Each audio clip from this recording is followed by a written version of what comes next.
কোনো দ্রব্য বিক্রি করে 15% লাভ হলে ক্রয় মূল্য ও বিক্রয় মূল্যের অনুপাত কত হবে? তাহলে এটা একটা সোজা অঙ্ক।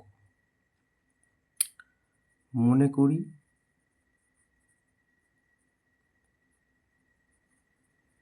ক্রয় মূল্য আমরা ধরছি 100 টাকা, তো 15% লাভ মানে 100 টাকায় 15 টাকা, তাহলে 15% লাভ হলে বিক্রয় মূল্য তাহলে 15 টাকা বেশি হবে, তাহলে 100 প্লাস 15, তাহলে 115 টাকা।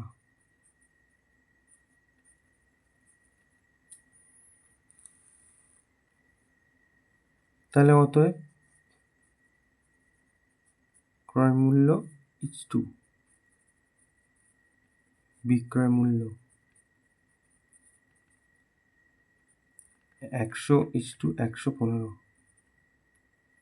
তার মানে 5 20 100, 5 2 10, 5 3 15, তাহলে এইটা অনুপাত, এটা উত্তর।